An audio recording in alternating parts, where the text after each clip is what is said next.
His loving kindness endures forever. கர்த்தர் நல்லவர், அவர் கிருபை என்றும் உள்ளது. மறுபடியும் உங்கள் மத்தியில் வந்து தேவன் என்னுடைய வாழ்க்கையில் செய்த அற்புத காரியங்களை, அதாவது இயேசு கிறிஸ்துவானவர் எங்களில் செய்த மகத்துவமான காரியங்களை பகிர்ந்து கொள்வதில் மிகவும் சந்தோஷப்படுகிறேன். நேற்று நான் உங்களுக்கு சொன்ன சில காரியங்களை ஞாபகப்படுத்தி, என் மனைவி வாழ்க்கையில் தேவன் எவ்வாறு டாக்டர்ஸ் கேன்சர் செகண்டரி ஸ்டேஜ் என்று சொல்லி அது கீமோ ரேடியோ தெரப்பி பண்ணினாலும் 6 வருஷம் தான் உயிர் வாழ முடியும், அதுக்கு மேல முடியாதுன்னு சொன்னத ஒரு கீமோதெரப்பி ரேடியோ தெரப்பி இல்லாம வேத வார்த்தையின் தெரப்பினால, தேவ வார்த்தை வேர்ட் தெரப்பி நான் சொல்லுவேன், அந்த வார்த்தையினால தேவன் வார்த்தையை அனுப்பி பரிபூர்ண சுகமாக்கினார். அதை நான் உங்களோடு பகிர்ந்து கொள்ள போகிறேன். அதற்கு முன்பாக நேற்று சொன்னதை திருப்பி உங்களுக்கு ஞாபகப்படுத்துகிறேன். என்னுடைய சாட்சியை நேற்று சொன்னதிலிருந்து ஒரு நன்றாக நீங்கள் மனதிலே வைக்க வேண்டும். அதாவது கடைசியா நான் சொன்ன, நான் காத்து கொண்டிருந்த, ஆண்டவர் சொன்னார் நீ இல்ல நான் காத்து கொண்டிருக்கிறேன்.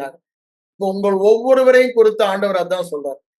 நீங்க சுகத்தை எடுத்துக்கொள்ள மாட்டீங்களா அப்படின்னு ஆண்டவர் அவளோடு காத்து கொண்டிருக்கிறார். அவர் 2000 வருடத்திற்கு முன்பாக தம்முடைய ஜீவனையே கொடுத்து பரிகார பலியாக செலுத்தி இந்த மாபெரும் சுகத்தை நமக்கு கொடுத்திருக்கிறார். ஆனா நாம் எல்லோரும் பாவ மன்னிப்பை மட்டும் பெற்றுக்கொண்டு இது ஏதோ ஆண்டவர் கொடுக்காத மாதிரி இனிதான் கொடுக்க வேண்டும் என்பதற்காக காத்து கொண்டிருக்கிறோம். அது ஆண்டவருக்கு மனது துக்கத்தை கொடுக்கும். ஆண்டவரை சந்தோஷப்படுத்துவது, அவர் அவ்வளவு பெரிய கிரயம் கொடுத்து நமக்கு சம்பாதித்ததை நாம் எடுத்து அனுபவிக்கும் பொழுது அவர் தம்முடைய ஆத்தும வருத்தத்தின் பலனை கண்டு திருப்தி அடைந்து சந்தோஷப்படுவார் என்று வேதனம் சொல்லுகிறது. ஆகவே நன்றாக நாம் புரிந்து கொள்ளணும், ஆண்டவர் எப்பொழுது என்னை குணமாக்குவார், யார் ஜெபித்து குணமாக்குவார் என்றல்ல, ஏற்கனவே குணமாக்கி விட்டார். எப்படி ஏற்கனவே நம் பாவத்தை மன்னித்து விட்டாரோ, நாம் ரட்சிக்கப்பட்ட நாளிலே அதை விசுவாசித்து ஏற்றுக்கொண்டோம், அவ்வளவுதான் செஞ்சோம். அதே தான் தெய்வீக சுகத்திற்கும். ஆண்டவரே நீங்க என்ன உங்களுடைய தழும்புகளால குணமாக்கிட்டீங்க, நீங்க என் வியாதியை ஏற்கனவே சுமந்துட்டீங்க, அது என் மேல இல்ல, அதற்காக உமக்கு நன்றி என்று சொல்லும் பொழுது நம்ம அதை பெற்றுக்கொள்கிறோம். அதுக்கு ஒரு பெரிய ஒரு விசுவாசம், இட்ஸ் வெரி சிம்பிள். எப்படி நம்ம ரட்சிப்புல அந்த ஆல்டர் கால் கொடுக்கும்போது போனோம், அந்த ஜபத்தை பண்ணோம், அது அப்படியே ஏற்றுக்கொண்டோம். அதே மாதிரிதான் இதுவும். ஹீலிங் இஸ் இலவசம், விசுவாசமும் இலவசம், சுகமும் இலவசம், விசுவாசமும் இலவசம். வேதவசம் சொல்றது, நீங்க கிருபையினால் விசுவாசத்தை கொண்டு ரட்சிக்கப்பட்டீர்கள். அப்படின்னா என்ன? சுகமாக்கப்பட்டீர்கள். ரட்சிப்பு சோச என்ற பதத்துல சுகமும் அடங்கி இருக்கிறது. அப்போ கிருபையினாலே விசுவாசத்தை கொண்டு சுகமாக்கப்பட்டீர்கள் என்றால் நம்முடைய வேலை என்ன? நன்றி சொல்வது மாத்திரம் தான் நம்முடைய வேலை. நன்றி சொல்லி ஆண்டவருக்கு அதை எடுத்து அனுபவித்தான் நம்முடைய வேலை. ஆகவே அதுக்கு நம்ம ஒரு விசுவாசத்துக்கு ஸ்ட்ரகிளே பண்ண, ஏன்னா அடுத்த வசனமே சொல்லிடுது, இது உங்களால் உண்டானதல்ல, இது தேவனுடைய ஃப்ரீ கிஃப்ட், ஈவு என்று சொல்லுகிறார். அந்த விசுவாசமும் நமக்கு ஃப்ரீ, சுகமும் நமக்கு ஃப்ரீ. ஆகவே நம்ம செய்ய வேண்டியது ஒண்ணுமே இல்லை. ஒரு சிம்பிள் விசுவாசத்துல அதை ஏற்றுக்கொண்டு ஆண்டவருக்கு நன்றி சொல்லும் பொழுது, அந்த இருதய படத்துல நம்ம இருக்கும் பொழுது அந்த விசுவாசம் நம்முடைய வாழ்க்கையில காரியத்தை நடப்பிக்கிறது. அததான் நேற்று நான் சொன்னேன் உங்களுக்கு. அதை மனதில் வைத்துக் கொள்ளுங்க. அந்த இருதயத்துல விசுவாசம் வரும்போது ஒரு உறுதி வரும்னு. அதுதான் விசுவாசத்தை கொடுத்த டெபினிஷன் என்ன சொல்றது? நம்பப்படுகிறவர்களின் உறுதி, காணப்படாதவர்கள் நிச்சயம். எப்போ? இந்த தேவனுடைய வார்த்தையை மாத்திரம், ஏற்கனவே நான் ஆசீர்வதிக்கப்பட்டவன், சுகமாக்கப்பட்டவன், அந்த விசுவாசத்துல அவருக்கு நன்றி சொல்லும் பொழுது அந்த விசுவாசம் இருதயத்துல ஒரு உறுதியை தரும். அதான் சந்தேகமே இல்லாம அந்த ஒரு உறுதியை தரும். அந்த உறுதி வந்த பிறகுதான் மருந்து மாத்திரையை நாளா நிறுத்தினேன். உறுதி இல்லாத நேரம்லாம் நான் மருந்து மாத்திரை சாப்பிட்டுட்டு தான் இருக்கேன். எந்த ஒரு காரியத்துல எனக்கு இருதயத்துல உறுதி இல்லையோ, மருந்து, எனக்கு ஹார்ட் அட்டாக் வரும்போது உறுதி இல்லை, நான் 3 மணி நேரம் போராடினேன். ஆனா உறுதி இல்லாம 3 மணி நேரத்துக்கு கழிச்சு திருப்பி போன பிறகு அவங்க ஹார்ட் பிளாக் 98% சொல்லி ஸ்டென்ட் வச்சாங்க. நான் அது பாவம் என்று சொல்லுவதில்லை. அதாவது மருந்து சாப்பிடாம டாக்டர்கிட்ட போகாம இருப்பது விசுவாசம் அல்ல. விசுவாசம் என்பது தேவனுடைய வார்த்தை இருதயத்தில் வரும்போது ஒரு உறுதி, அதை பார்க்காட்டியும் ஒரு நிச்சயம். எபிரேயர் 11:1 பிரகாரம் அது இருக்கும் பொழுதுதான் டாக்டர்கிட்ட போகாம இருக்கலாம், மருந்து நிறுத்தலாம். அதனால சில காரியங்கள் நான் செய்தபடினால நீங்களும் உடனே மருந்து சாப்பிடாம இருந்துட்டா அது விசுவாசம் நினைச்சிடாதீங்க. அது விசுவாசம் அல்ல. அது துணிகரம். துணிகரம் வந்து எப்பொழுதுமே டேஞ்சரா முடியும். அது கேன்சர் வியாதி வரும்பொழுது ஆண்டவர் எனக்கு ரொம்ப தெளிவா எனக்கு போதித்தார். இன்னைக்கு நான் அததான் உங்களோட பகிர்ந்து கொள்ள போகிறேன். விசேஷமாக என் மனைவிக்கு 2002ஆம் ஆண்டு கிட்டத்தட்ட 24 வருஷம் ஆச்சு. அவங்க வந்து சரியா சாப்பிட முடியாம, பிளட் லெவல் ஹீமோகுளோபின் ரொம்ப கம்மியா, எலும்பும் தோலுமா இருந்தாங்க. நாங்களும் இங்க சென்னையில நான் மோப்பேல இருந்தனால அண்ணா நகர்ல சுந்தரம் ஃபவுண்டேஷன் ஹாஸ்பிட்டல்ல அங்க உள்ள ஒரு எம்டி கிரிஜான்னு சொல்லி ஒரு டாக்டர் அம்மாவை ரெகுலரா பார்த்துட்டு இருக்கோம். ஆல்மோஸ்ட் 1 இயரா ட்ரீட் பண்றோம். ஆனா ஒரு இம்ப்ரூவ்மெண்ட்டும் இல்ல. அந்த ஸ்டேஜ்ல தான் ஒரு நாள் நாங்க போகும்போது அந்த டாக்டர் அம்மா அங்க இல்ல. சோ உடனே எங்க அங்கிள் அங்க அண்ணா நகர்ல இருந்தாரு. அவருக்கு ஃபோன் பண்ணி கேட்டேன். வேற யாரா பக்கத்துல இருக்காங்களா? இப்ப கொஞ்சம் அவ கொஞ்சம் கஷ்டப்படுறா. கட்டாயம் இன்னைக்கு டாக்டர பார்க்கணும் அப்படின்னு. அவருக்கு தெரிஞ்ச அவருடைய ஃப்ரெண்டுடைய சன் அதே சாந்தி காலனில இருக்காரு. போய் பாருங்கன்னாரு. போய் பார்த்தோம். அவரு ரிப்போர்ட் எல்லாம் பார்த்துட்டு, "1 வருஷமா அனீமியா ட்ரீட் பண்றீங்களா? ரொம்ப தப்பு தம்பி." அப்படின்னு சொல்லிட்டு, "நான் உடனே உங்கள ஒரு ஹெமடாலஜிஸ்ட் அனுப்புறேன். அவர போய் பாருங்கன்னு" அவரே ஃபோன் பண்ணி சொல்லி அப்பாயின்ட்மென்ட் ஃபிக்ஸ் பண்ணி எங்கள அனுப்புனாரு.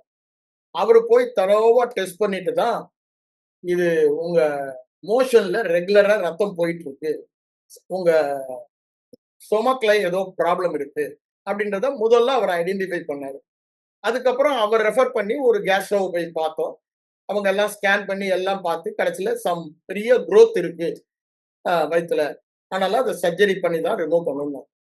நான் வந்து இந்த விசுவாச போதனையில ஆழமா இருந்தனால, நான் ஏற்கனவே 3 அற்புதங்கள் உங்களுக்கு சொன்னேன். அதெல்லாம் அதுக்கு முன்னால நான் அனுபவித்தது. அது தவிர்த்து நெறைய அற்புதங்கள் அனுபவித்தேன். 3 அற்புதங்கள் நேத்து உங்கட்ட சொன்னேன்.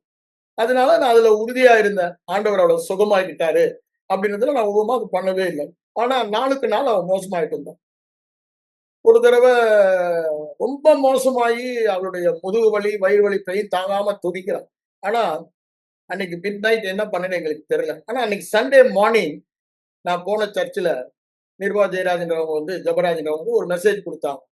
என்ன அந்த 1 கொரிந்தியர் 15ஆம் அதிகாரம் அந்த 57ஆம் வசனத்துல நமக்கு ஜெயம் கொடுக்கிற கர்த்தருக்கு ஸ்தோத்திரம். நான் அத வந்து நமக்கு சுகம் கொடுத்த கர்த்தருக்கு ஸ்தோத்திரம்னு சொல்ல ஆரம்பிச்சேன். ஒரு 1/2 மணி நேரம், 1 மணி நேரம் சொல்லியிருப்போம். நன்றி சொல்லிக் கொண்டே இருந்தோம். சுகம் கொடுத்த கர்த்தருக்கு. சுத்தமா எல்லா சிம்ப்டமும் போச்சு. சரி நல்லா ஆயிட்டாங்கன்னு இருந்தோம். ஆனா திரும்பவும் ஆஃப்டர் 1 ஆர் 2 மந்த்ஸ் திருப்பி அந்த சிம்ப்டம் வரும்போது தான், இந்த சூழ்நிலையில போய் நாங்க பார்த்து, கேஸ்ட்ரோ சர்ஜன் கட்டாயம் ஆப்பரேட் பண்ணணும்னாரு. அப்பவும் நான் அதற்கு உடனே ஒத்துக்கொள்ளல. ஏன்னா ஆண்டவர் சுகமாக்கிட்டான்றதுல தைரியமா இருந்தேன். கடைசியில ஒரு நாளு ஆ எங்க அம்மாவுடைய பிரேயர் பார்ட்னர் லீலா ராஜரத்னம்னு சொல்லி அயனாவரத்துல ஒருத்தவங்க இருந்தாங்க. She is a ப்ராஃபட்டஸ். அவங்க ஒரு நாள் எனக்கு ஃபோன் பண்ணி, "சந்தன் இது மாரி பண்ணாத. அ ஆண்டவர் இப்படியும் குணமாக்குவாரு. டாக்டர் மூலமாவும் குணமாக்குவாரு. அதனால நீ உடனே லவ்லிய எடுத்துக்கொண்டு ஆஸ்பத்திரியில போயி, சர்ஜன் சொல்ற மாரி நீ செய்யி. நான் வந்து ஆண்டவருடைய ஆலோசனை உனக்கு சொல்றேன்னாங்க. சரி ஆன்டின்னு சொல்லிட்டு அன்னைக்கே டிசைட் பண்ணேன். உடனே டாக்டருக்கு ஃபோன் பண்ணி, ஏற்கனவே உங்களுக்கு சொன்னது தான். நான் தான் சர்ஜரிக்கு நான் வரமாட்டேன்னு சொல்லி ஸ்டாப் பண்ணியிருந்தேன். சர்ஜரிக்கு போனோம். ஆண்டவர் எல்லாவற்றையும் நேர்த்தியா செய்தாரு. எந்த காம்ப்ளிகேஷன் இல்லாம அவங்க ஆப்பரேஷன் பண்ணி முடிச்சுட்டு வெளியே வந்ததும் சொன்னாரு. நாங்க ஒரு பெரிய portion of the large intestine நாங்க அவங்க இலியம் ரீஜன்ல இருந்து ரிமூவ் பண்ணிட்டோம். ஏன்னா அவ்வளவு பெரிய குரோத் இருந்துச்சு. அதனால இன்டெஸ்டைன்ல we have removed such a long stretch of intestines சொன்னாங்க. சொல்லிட்டு சொன்னாரு, அது வந்து அங்கிருந்து ஸ்ப்ரெட் ஆகி லார்ஜ் இன்டெஸ்டைன்ல இருந்து ஸ்மால் இன்டெஸ்டைனுக்கு போயிருக்கு. பேக் போன்ஸ் வரைக்கும் போயிருக்கலாம். அந்த காலத்துல அவளுக்கு வந்து பின்னால பெயின் ரொம்ப ஜாஸ்தி வரும். நான் வந்து அவளுடைய அனிமிக் கண்டிஷனால வீக்கா இருக்கனால அவள் இவ்வளவு பெயின் இருக்குன்னு நான் நினைச்சுக்கிட்டு இருந்தேன். ஆனா அவர் சொன்னதெல்லாம் செகண்டரி ஸ்டேஜ் ஆஃப் கேன்சர். நீங்க ஆங்காலஜிஸ்ட போய் பாருங்கன்னாரு. சோ இவங்க டிஸ்சார்ஜ் ஆகி ஐசியூல இருக்காங்க. நான் போய் ஆங்காலஜிஸ்ட பார்க்குறேன். அந்த அவர் குடுத்த ரிப்போர்ட் எல்லாம் பார்த்துட்டு, அவங்க பயாப்சி எடுத்து ரிப்போர்ட்டுக்கு லேபுக்கு அனுப்பிட்டாங்க. பயாப்சி ரிசல்ட்டுக்கு. அவர் ஆங்காலஜிஸ்ட் அது வர்றதுக்கு முன்னாடியே சொல்றாரு, "தம்பி அவருடைய ரெக்கார்ட பாருங்க. சர்ஜனுடைய ரெக்கார்டு எங்கெங்கெல்லாம் ஸ்ப்ரெட் ஆகிருக்குன்னு கிளீனா ரெக்கார்ட் பண்ணியிருக்காரு. ஸோ அது பிரகாரம் பார்த்தா இது செகண்டரி ஸ்டேஜ தாண்டுது. ஆனாலும் நான் உங்களுக்கு என்ன சொல்றேன், கீமோ ரேடியோ தெரப்பி பண்ணிக்கீங்க. 6 வருஷம் அவங்க உயிரோட இருக்கலாம். நீங்க ஃபர்ஸ்ட் ஸ்டேஜ்லயே வந்திருந்தீங்கன்னா, நம்ம அதிலேயே அவங்கள ஸ்டாப் பண்ணியிருக்கலாம். நீங்க ரொம்ப டிலே பண்ணிட்டீங்க. இந்த 1 வருஷம் நீங்க அனிமியான்னு ட்ரீட் பண்ணி வேஸ்ட் பண்ணிட்டீங்க" அப்படின்னாரு. நான் அப்பவும் எனக்கு ஒரு இருதயத்துல ஒரு பயமே இல்ல. ஏன்? ஆண்டவர் எனக்கு கூடயே இருக்கிறார் என்ற ஒரு இதுல, எனக்கு எல்லாவற்றையும் அவர் செய்த கர்த்தர், இதிலயும் சுகத்தை தந்துட்டார்ன்ற விசுவாசத்துல இருந்தேன். நான் என் மனைவிட்டயும் சொல்லல. ஆ ஒரு சிலர் முக்கியமான ஊழியக்காரர் இருந்தாங்கன்னா, அண்ணங்கிட்ட இசைக்கு அண்ணன்ட்ட சொன்னேன். அது மற்றபடி வேற யார்ட்டயும் அத சொல்லல. ஈவன் மை இன்லாஸ் ஹெல்ப் பண்றதுக்காக வந்திருந்தாங்க. அவங்ககிட்ட கூட நான் வந்து, உங்களுக்கு கேன்சர்ன்னு டாக்டர் சொன்னாங்கன்னு சொல்லவே இல்ல. அது பாருங்க ஐசியூல இருந்து ஒரு 2வது நாளு இன்னொரு அதே ஐசியூ மாரி அடுத்த இன்னொன்னு ஒண்ணு வச்சிருந்தாங்க. ஹெச்டியூன்னு. அங்க கொண்டு போயிருந்தாங்க. அங்க இருக்கும்போது ஒரு எல்டர்லி கப்புள் வந்து பார்க்க வந்தாங்க. அ நெறைய பேர் வந்து ஊழியக்காரங்க வந்து ஜெபிச்சுட்டு போனாங்க. ஒரு எல்டர்லி கப்புளும் வந்து ஜெபித்தாங்க. அவங்க வந்து ஒரு வசனம் சொல்லிட்டு போனாங்க. "நான் சாகாமல் பிழைத்திருந்து உம்முடைய செய்கைகளை சொல்லி வருவேன்னாங்க." இது சொன்னது என் மனைவிக்கு கேட்டதும், அவ மனதுல ஒரு மாரி அது ஒர்க் பண்ண ஆரம்பிச்சுருச்சு. அப்போ நம்ம கேஸ் அவ்வளவு மோசமா? ஏன் இப்படி சொல்றாங்க? ஏன்னா நான் அதுவரைக்கும் ஒண்ணும் சொல்லல அவங்க. ஆப்பரேஷன்லாம் நல்லா நடந்துடுச்சு. கட்டியெல்லாம் ரிமூவ் பண்ணிட்டாங்க. இனி ஒண்ணும் பயப்படுறதுக்கு ஒண்ணுமே இல்ல. Everything will become normal. Only thing you have to pick up your health. Skin and போனா இருக்க. You have to pick up your health by good eating அப்படின்றத சொல்லியாச்சு. ஆனா, அவங்க போய் கொஞ்ச நேரத்துல ஷி வென்ட் டூ கோமா. மூச்சு பேச்சு இல்லாம கோமால போயாச்சு. டாக்டர்ஸ் வராங்க, சிஸ்டர்ஸ் வராங்க, எல்லாம் அங்க ஓடுறாங்க, வர்றாங்க, என்னென்னமோ பண்றாங்க. நானும் அங்க பார்த்துக்கிட்டு இருக்கேன். தூரத்துல இருந்து பார்த்துட்டு இருக்கேன். அந்த சேம் அந்த அந்த ஹால் மாரி இருக்கும். அதுல நெறைய பேஷண்ட்ஸ் இருப்பாங்க. அதுல இருந்து நான் பார்த்துட்டு இருக்கேன். அப்போ அவங்களுக்கு என்ன பண்ண ஓடிட்டே இருக்காங்க. அப்ப திடீர்னு எனக்கு அன்னைக்கு காலையில ஆண்டவர் எனக்கு தியானத்துக்கு குடுத்த சங்கீதம் 149ஆம் சங்கீதத்தை எடுத்தேன். அந்த 149ஆம் சங்கீதம் அன்னைக்கு ஆண்டவர் என்னோடு பேசினார். எழுதப்பட்ட நியாய தீர்ப்பை செலுத்த அவர்கள் வாயில் துதியும், கரத்தில் இருபுறமும் கருக்குள்ள பட்டயம் இருக்கும். இது பரிசுத்தவான்களுடைய கணம் என்று அன்னைக்கு காலையில ஆண்டவர் சொன்னாரு. அத நான் தியானித்துக் கொண்டிருந்தேன். அப்போ உடனே எனக்கு அதான் ஞாபகம் வந்துச்சு. உடனே என்ன பண்ணேன், அந்த வால்லயே என் கைய ரைஸ் பண்ணி சத்தமா பாட்டு பாடி ஆராதிக்க ஆரம்பிச்சேன். ஹை பிரைஸ்ன்றாரு நம்ம ஹை பிரைஸ் பண்ணுவோம். அதுக்கப்புறம் அந்த சிஸ்டர்ஸ்லாம் கூட என்ன வந்து கேட்டாங்க, "நீங்க பாஸ்டரான்னு?" நான் சொன்னேன், "நான் பாஸ்டர்லாம் கிடையாது. ஒரு அரசாங்கத்துல வேலை செய்றேன். ஆனா, நான் ஆண்டவருடைய பிள்ளை. ஆண்டவர் என்ன சொல்றாரோ அதத்தான் செய்வேன்." அப்ப பாருங்க நான் வேற ஒண்ணுமே பண்ணல. அப்பவுமே நான் வந்து அத பிரைஸ் பண்ணிட்டு தான் இருக்கேன். ஒரு 15 நிமிஷம் பிரைஸ் பண்ணியிருப்பேன். She gained consciousness. அப்புறம் தான் டாக்டர்ஸ் எல்லாம் ரிலீவ் ஆனோம். அதுக்கப்புறம் அவங்கலாம் போன பிறகு நான் மனைவிட்ட கேட்கிறேன்டா, என்னமோ ஒண்ணு வந்து என்ன அப்படியே ஒரு whirlwind மாரி அப்படியே என்ன இழுக்குது. நான் மாட்டேன், நான் மாட்டேன். நான் ஆண்டவருடைய பிள்ளை உன்கிட்ட வரமாட்டேன். அப்படின்னு நான் போராட வேண்டியதா இருந்துச்சு. அப்புறம் கடைசியில some power came and I came out of that. ஒரு whirlwind மாரி என்ன இழுத்துக்கிட்டு இருந்தது. வெளிய நான் வர முடிஞ்சுச்சு. தென் when I opened, I see all surrounding me with all doctors. எனக்கே ஆச்சரியமா இருந்துச்சு. ஏன் எல்லாரும் நம்மள சுத்தி இப்படி நிக்கிறாங்கன்னு. அப்படின்னு அவ சொல்லிட்டு இருந்தா. அப்ப பாருங்க, அதுக்கப்புறம் 10 நாள் ஆஸ்பத்திரியில இருந்தோம். டிஸ்சார்ஜ் பண்ணி அவங்க என்ன சொன்னாங்க, "நீங்க ஆங்காலஜிஸ்ட்ட கன்சல்ட் பண்ணி ட்ரீட்மெண்ட் எடுங்கன்னாங்க." ஆங்காலஜிஸ்ட் டிஸ்சார்ஜ் ஆன அன்னைக்கு என்ன சொன்னாரு, "1 மந்த் நல்லா ரெஸ்ட் எடுத்துக்கீங்க. அ அந்த ட்ரீட்மெண்ட் வந்து கொஞ்சம் சிவியரா இருக்கும். 1 மந்த்துக்கு அப்புறம் நீங்க வாங்க. நம்ம ட்ரீட் பண்ணுவோம்." சரின்னு வந்துட்டோம். நானும் என் மனைவிட்டயும் யார்ட்டயும் அத சொல்லவே இல்ல. ஆண்டவருடைய வார்த்தைய சொல்லி நன்றி சொல்லிக் கொண்டே இருந்தேன். அதுக்குள்ள நான் இருந்த ஊழியத்துல இன்டர்செசர்ஸ் பிரேயர்ன்னு ஒரு டீம் உண்டு. அவங்க என்ன பண்ணிட்டாங்க, ஒரு லெட்டர் போட்டாங்க. சந்தர் வைஃப் மிஸ்ஸஸ் லவ்லினா சந்தர் சிங்க்கு செகண்டரி ஸ்டேஜ் ஆஃப் கேன்சர். எல்லாரும் ஜெபம் பண்ணுங்க. ஆண்டவர் சுகமாக்கணும். அந்த லெட்டர் எனக்கும் வந்துச்சு. அஸ் எ இன்டர்செசர் பார்ட்னர் எனக்கும் வந்துச்சு. நான் சொல்றது அரவுண்ட் 2002. நான் உடனே அந்த லெட்டர எடுத்துக்கிட்டு நேரா எங்க ஆபீஸ்க்கு போனேன். ஆபீஸ் மேனேஜர் அப்போ அண்ணனுடைய தம்பி ஜான்சன் இருந்தாரு. அவர்ட்ட போய், "ஜான்சன், இது என்ன போட்டிருக்கீங்க? யாரு சொன்னா என் மனைவிக்கு உங்களுக்கு கேன்சர்?" அப்படின்னு. நான் யார்ட்டயும் சொல்லல. அண்ணன்ட்ட சொல்லியிருக்கேன். அ சில முக்கிய தலைவர்ட்ட சொல்லியிருக்கேன். வேற யார்ட்டயும் சொல்லல. "யார் சொன்னா கேன்சர்?" அப்படின்னு. "என்னண்ணே, என்னண்ணே?" அப்படின்னாரு.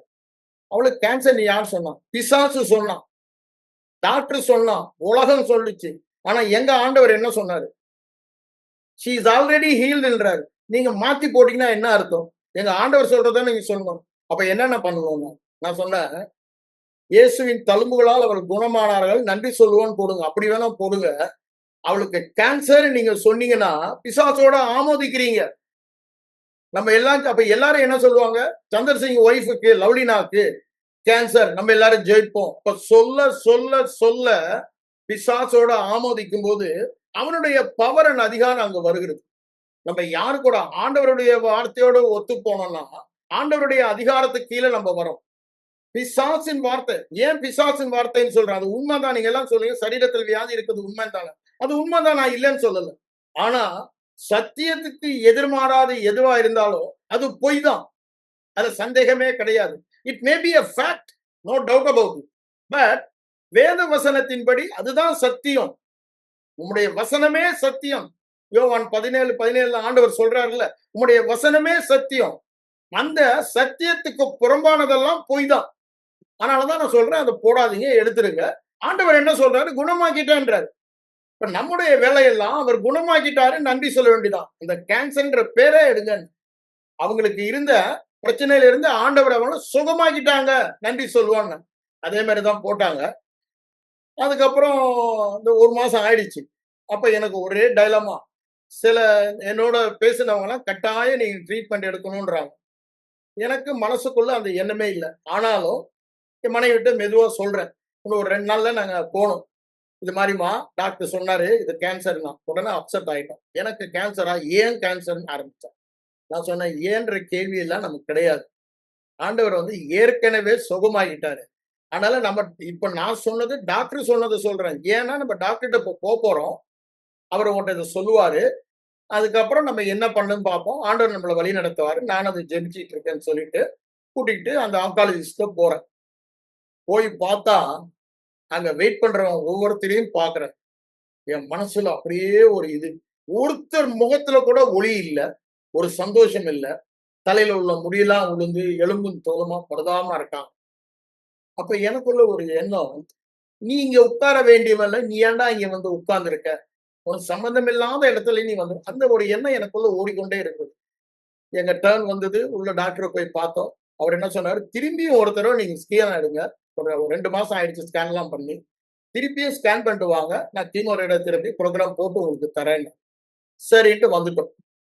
அடுத்த நாள் நாங்க நேரா ஸ்கேன் சென்டர்ல போய், இந்த பூந்தமல்லி ஹைரோட்ல ஒரு பெரிய ஃபேமஸ் ஸ்கேன் சென்டர்ல போய் அவர் சொன்ன இடத்துல ஸ்கேன் பண்ண போனோம். ஸ்கேன் பண்ண போனா, கரெக்ட்டா அவங்க அந்த மிஷின்ல படுக்க வச்சுட்டு மிஷின ஆன் பண்றாங்க. ஒரு ஒரு ஸ்டெப் போகுது, அப்படியே நின்னுடுது. ஒரு 2, 3 தடவ அவர் ட்ரை பண்ணிட்டு, இந்த ஸ்கேன் ஒர்க் பண்ணல, நாளைக்கு வாங்கன்னு திருப்பி அனுப்பிட்டாரு. வந்துட்டோம். அன்னைக்கு ஹை ஃபீவர். சர்ஜரிக்கு அப்புறம் ஃபீவரே இல்ல. அதுக்கு முன்னால அடிக்கடி ஃபீவர் வரும். சர்ஜரிக்கு அப்புறம் அவருக்கு ஃபீவர், அன்னைக்கு ஹை ஃபீவர் வந்துருச்சு. எனக்கெல்லாம் மனசு ரொம்ப கஷ்டமா இருந்துச்சு. ஆனாலும் ஆண்டவருடைய வசனத்துல மனச திடப்படுத்திக் கொண்டு தைரியமா இருந்தோம். அடுத்த நாள் போறோம். திரும்பவும் அதே ரிப்பீட் ஆச்சு. எனக்கு வந்து என் மனுஷிகத்துல அவர்ட்ட சண்டைக்கே போயிட்டேன். ஸ்கேன் சென்டர பண்ற தம்பிட்ட. "என்னய்யா பண்றீங்க? நேத்தும் பண்ணீங்க, இன்னைக்கும் பண்றீங்க, மிஷின் பண்றீங்க. இவ்வளவு பெரிய சென்டர வச்சுக்கிட்டு இப்படி பண்ண." அப்ப அவர் சொன்னாரு, "அ எத்தனையோ நேத்தும் பண்ணியிருக்கேன், இன்னைக்கும் பண்ணியிருக்கேன். உங்க மனைவி போகும்போது தான் மிஷின் நின்னுடுது. எங்க மிஷின்ல தப்பு இல்ல" அப்படின்னாரு. அப்பதான் எனக்கு மனசுல ஒண்ணு ஆவியானவர் பேசும்போது தெரிஞ்சது. ஆண்டவர் ஏதோ ஒண்ணு சொல்றாரு. இத ஸ்கேன் பண்றதுக்கு அங்க என்ன அந்த ஆங்காலஜிஸ்ட்ட வெயிட் பண்ணும்போதே நீங்க இருக்க வேண்டியவன் அல்ல அப்படின்னு ஆண்டவர் என்னோட பேசினாரு. அதுக்கும் உனக்கும் சம்மந்தமில்லாத இடத்துலன்னு. இப்ப அதையும் மிஞ்சி நான் போம்போது, ஆண்டவர் கழுத மூலமா பேசினவரு தீர்க்கதரிசியோட, இப்போ இந்த ஸ்கேன் மிஷின் மூலமா என்னோட பேசுறாருன்னு சொல்லிட்டு வீட்டுக்கு வந்துட்டு, நமக்கு இனி ஸ்கேன் வேணாம். ஆண்டவரே என்ன சொல்றீங்க ஆண்டவரே? நாங்க உங்களுடைய சத்தத்த கேட்கணும். அப்படின்னு சொல்லி நாங்க ஆண்டவரிடத்துல வேதத்தை தியானித்து அத கேட்டு இது பண்ணுறோம். அப்போ ஒரு நாள் தெளிவா என் மனைவியோட ஆண்டவர் பேசினாரு. மல்கியா தீர்க்கதரிசன புத்தகம் 4ஆம் அதிகாரம் 2, 3 வசனங்களை வந்து பேசினாரு. கர்த்தருக்கு பயப்படுகிற உங்கள் மேல் நீதியின் சூரியன் உதிக்கும். அதன் செட்டைகளின் கீழ் ஆரோக்கியம் இருக்கும். வெளியே சென்று கொழுத்த கன்றுகளைப் போல வளர்வீர்கள். சத்துருக்களை காலின் கீழே மிதிப்பீர்கள், தூசியாவார்கள். இதை நான் செய்யும் நாளிலே என்று அவர் அவங்க சொல்றாரு. அப்போ எங்களுக்குள்ள ஒரு சந்தோஷம் இருந்துச்சு. நீதியின் சூரியனாகிய தேவன் நீதியாகிய அவர் எங்கள் மேல உதிக்கும் பொழுது அவருடைய செட்டைகளின் கீழ் ஆரோக்கியம் இருக்கின்றாரு. அப்போ எங்களுக்கு ரேடியேஷனே அந்த நீதியின் சூரியனிடத்தில் இருந்து வருகிறது. இந்த ரேடியேஷன் இந்த டாக்டர்ஸ் குடுக்குறாங்கல்ல, அந்த ரேடியேஷன் எங்களுக்கு தேவையில்ல. ஆண்டவர் அதனால ரொம்ப தெளிவா சொல்ட்டாரு. நீதியின் சூரியன் உங்கள் மேல் உதிக்கும். கர்த்தருக்கு பயப்படுகிற உங்கள் மேல் நீதியின் சூரியன் உதிக்கும். அவர் செட்டைகளின் கீழ் ஆரோக்கியம் இருக்கும். அந்த நாளிலே நீங்கள் வெளியே சென்று கொழுத்த கன்றுகளைப் போல வளர்வீர்கள். அன்னைக்கு புடிச்சுக்கிட்டோம் அந்த வார்த்தைய. திரும்ப, திரும்ப, திரும்ப அத அறிக்கை பண்ண ஆரம்பிச்சோம். நான் கிட்டத்தட்ட ஒரு 2, 3 வருஷம் அதெல்லாம் சொல்லிக்கிட்டே இருந்தேன். கொழுத்த கன்றுகள் காலின் கீழ தூசியாவாம். அதெல்லாம் சொல்லிக் கொண்டே தான் இருந்தேன். அப்ப பாருங்க, அதுல ஒரு உறுதி வந்துச்சு எங்களுக்கு. ஏன்? ஆண்டவருடைய ரேமா வார்த்தை எங்களுக்கு வந்தது. அன்னைக்கு தீர்மானம் பண்ணேன். அதுக்கு முன்னாடியே எனக்கு போராட்டம் தான். அன்னைக்கு தீர்மானம் பண்ணேன். கீமோதெரபியும் கிடையாது, ரேடியோ தெரபியும் கிடையாது. வேர்ட் தெரபி தான். ஆண்டவருடைய வசனம் தான் எங்களுக்கு இத குணமாக்கும்ன்னு சொல்லி. ஏன்? அவர் தம் வார்த்தையை அனுப்பி குணமாக்குகிறார். அவருடைய வார்த்தையை கண்டுபிடிக்கிறவர்களுக்கு உடலுக்கெல்லாம் மருந்து ஆரோக்கியம் என்று வேத வசனம் சொல்லுகிறது. அப்ப பாருங்க, அந்த கேன்சர் வியாதியை குணமாக்கும் வல்லமை தேவனுடைய வார்த்தையிலே இருக்கிறது. தேவ வார்த்தை சொல்லுகிறது, நீதியின் சூரியனாக அவர் உண்மையில் இருப்பார். எழும்பி பிரகாசி, கர்த்தர் ஒளி வந்தது. அப்படிதானே? கர்த்தர் மகிமை உண்மையில் உதித்தது என்று ஆண்டவர் சொல்கிறான்றத அன்னைக்கு நாங்க புரிஞ்சுக்கிட்டோம். கர்த்தருடைய மகிமையே வருது. கர்த்தருடைய செட்டைகளின் கீழ நம்ம இருக்கோம். அதன் கீழ ஆரோக்கியம், அது கீழ நம்ம அடைக்கலமா இருக்கிறோம். பொல்லாப்பு நேரிடாது, வாதை அணுகாதுன்ற ஒரு உறுதி வந்தது. ஆகவே நான் உடனே டிக்ளேர் பண்ணிட்டேன். ஏன்னா அதுக்குள்ள பயாப்சி ரிப்போர்ட் வந்துருச்சு. Secondary stage malignancy. அதாவது கேன்சர்ல பினைன்னுவாங்க, மெலிக்னன்ட்வாங்க. மலிக்னன்னா spreading cancer. So spreading cancer report வந்துருச்சு. ஒரு 1 வீக் 10 டேஸ்ல அது எங்களுக்கு வந்துருச்சு. அப்போ நான் ட்ரீட்மெண்ட் போலனதும், நான் இருக்கிற ஊழியத்தின் தலைவருக்கு யாரோ போய் சொல்ட்டாங்க, "சந்திரசிங் இது மாரி சொல்லிட்டு இருக்காரு" அப்படின்னு. அண்ணன் என்ன கூப்பிட்டு அனுப்புனாங்க. நான் போனேன். அண்ணன்கிட்ட நான் உட்கார்ந்து பேச ஆரம்பிச்சேன். ராத்திரி 9:00 மேல வர சொன்னாங்க. ஒரு 9:30க்கு போயிருப்போம். ஆல்மோஸ்ட் 1:30, 2 வரைக்கும் நாங்க 2 பேரும் உட்கார்ந்து அன்னைக்கு நைட் டிஸ்கஸ் பண்ணிட்டு இருக்கோம். அப்போ அண்ணன் கேட்கறாங்க, "ஏன் பிரதர் நீங்க கீமோதெரபியும், ரேடியோ தெரபியும் பண்ணிட்டு, அ விசுவாசத்திலயும் நீங்க இருக்க வேண்டியதானே?" அப்படின்னாங்க. "இல்லண்ணே, ஆண்டவர் சுகமாக்குன பிறகு நான் போய் கீமோதெரபி பண்ணா அது பைத்தியக்காரத்தனமா இருக்கும். ஒருவேளை ஆண்டவர் சுகமாக்கல, சுகமாக்க போறாருன்னு நான் எதிர்பார்த்து கொண்டிருந்தேன்னா, நான் கீமோதெரபி, ரேடியோ தெரபி எல்லாம் பண்ணலாம்." ஆனா திரும்ப, திரும்ப, திரும்ப நெறைய காரியங்கள சொல்றாங்க. நீங்க ஜாக்கிரதையா இருக்கணும். ஏதாவது நடந்துச்சுன்னா என்ன சொல்லுவாங்க? அ மனைவிய கொன்னுட்டாருன்னுவாங்க. உங்களுக்கு 4 பிள்ளைங்க இருக்காங்க. கடைசி பிள்ளை இப்பதான் 2ண்ட் ஸ்டாண்டர்ட் படிச்சுட்டு இருக்கான். அ அதுக்கு மேல 3 பாய்ஸ் இருக்காங்க. எல்லாம் காலேஜ் படிச்சுட்டு இருக்கானுங்க. நீங்க இந்த ஸ்டேஜ்ல இது மாரிலாம் எடுத்துட்டீங்க. ஏதாவது ஆயிடுச்சுன்னாங்க. "அண்ணா, அவன் ஏற்கனவே சுகமாயிட்டான்" அப்படின்னு. அவ்வளவும் பேசின பிறகு கடைசியில சொல்றாரு, "நான் இது நேரம் இவ்வளவு நேரம் உங்கட்ட நான் பேசினதுக்கு காரணம், நீங்க துணிகரமா ஒரு விசை ஒரு கரடி வந்தது, ஒரு விசை ஒரு சிங்கம் வந்தது. இந்த கோலியாத்தும் இப்படிதான் இருப்பான்." நான் அததான் சொல்லிக்கிட்டு இருக்கோம். இந்த கோலியாத்தாகிய கேன்சர் இப்படிதான் இருக்கும். அதை நாங்கள் எளிதாய் மேற்கொள்ளுவோம். அப்படிதான் சொன்னேன். நீங்க அப்படி நினைச்சீங்கன்னா பிசாசு உங்களை ஏமாத்திருவோம். ஆனா எங்களுக்கு இந்த வசனம் வந்துச்சுன்னா, நாங்க ஆண்டவர் எங்கள சுகமாக்கிடுவாருன்னு நாங்க நினைக்கல. சுகமாக்கிட்டாருன்றது தான் எங்களுடைய எண்ணம். சுகமாக்கிட்டார்ன்றது தான் எங்களுடைய இருதயத்தின் அததான் நாங்க வாயிலையும் பேசுறோம். அதுதான் எங்களுடைய எண்ணமுமா இருக்கிறது. இருதயத்தின் படமுமா இருக்கிறது. அப்புறம் தான் அண்ணன் சொன்னாங்க, "இதுக்கு தான் பேசினேன் பிரதர்." ஏன்னா நெறைய பேர் யோசித்துக்குவாங்க. போன தடவை என்ன ஆண்டவர் சுகமாக்கிட்டாரு. என் மகன சுகமாக்கிட்டாரு. இப்ப என் மனைவிக்கும் சுகம் தந்துடுவாரு அப்படின்னு மருந்து மாத்திரை சாப்பிடாம தந்துடுவாருன்னு இருந்தாங்கன்னா, அது விசுவாசம் இல்ல. அது என்ன? இவங்கலாம் ஒண்ணு மனதில நினைத்துக் கொள்கிறாங்க. Mental assessment. It is not heart faith. விசுவாசம் எப்பொழுதும் இருதயத்தை சார்ந்தது. நான் சொன்னேன்ல, இருதயத்தில் ஒரு உறுதி, ஒரு நிச்சயம். உலகமே ஏத்து நின்னாலும் I know, I know, I know she is already healed. அந்த ஒரு உறுதி, அந்த ஒரு நிச்சயம். அதனாலதான் அவரால நிக்க முடியுது. அப்ப அண்ணன் சொன்னாங்க, "ஒரு கண்டிஷன்ல நான் உங்களோட ஒத்துக்கிறேன். நீங்க நான் ஜெபம் பண்றேன் உங்களோட சேர்ந்து. நீங்க கீமோ ரேடியோ தெரபி பண்ண வேணாம். என்னன்னா, நீங்களும் உங்க மனைவியும் சேர்ந்து டெய்லி ஒரு 1 ஹவர் காஸ்பல்ல இருந்து மிரக்கல எடுத்து, ஒவ்வொரு மிரக்கலா எடுத்து, ஒவ்வொரு மிரக்கலும் உங்களுக்கு ஒரு சாட்சியாக எடுத்து, அதை நீங்க மெடிடேட் பண்ணணும். தியானம் பண்ணணும். தியானம் பண்ணணும்னா, அந்த அற்புதத்துல நம்ம வைத்து பார்க்கணும். இப்ப நான் அந்த அற்புதங்கள் எல்லாம் ஆண்டவர் யாருக்கோ செய்ததா பார்க்கல. என் மனைவிக்கு செய்யறதா பார்த்தோம். அத வாயில பேசணும். அதை எங்க கண்ணால, இருதய கண்ணால பார்த்தோம். அத திரும்பவும் இருதயத்துல பார்க்கும் பொழுதெல்லாம், அது செய்ததா அத வந்து ஒரு நோட்ல எழுதணும்னாரு. வீக்லி ஒன்ஸ் நான் வந்து அதை வெரிஃபை பண்ணுவேன் ஊழியத்தின் தலைவர். ஏன்னா அவ்வளவு தூரத்துக்கு அவங்களோட கூட இருக்கவங்க மேல அவர் அக்கறை உள்ளவர். ஏதாவது துணிகரமா நம்ம பண்ணி தப்பு வந்துடக்கூடாதுன்னா தான் எனக்கு 2.5 மணி நேரம் என்னோட போராடினார். அப்புறம் தான் இது விசுவாசம் என்று தெரிந்த பிறகுதான் to make it doubly sure, அந்த விசுவாசத்துக்கு தினமும் இதை தியானிக்கணும். பர்சனலா வீக்லி ஒன்ஸ் நீங்க தியானிச்சதை நோட்ல வந்து நான் பார்ப்பேன் அப்படின்னு. நாங்க அதே மாதிரி தான் செய்தோம். 3 மாசங்க. 3 மாசம் சிம்டம் சுத்தமா போயிடுச்சு. 3 மாசத்துல அவ எழுப்பி என்ன சொல்றா, சர்வன்ட் எல்லாம் நிறுத்திடுங்க, நாளையில இருந்து எல்லா வேலையும் நான் தான் செய்ய போறேன். அவ்வளவு தூரத்துக்கு சரீரம் இன்னும் ஃபுல் பலன் வரல, ஆனா இறங்கியாச்சு.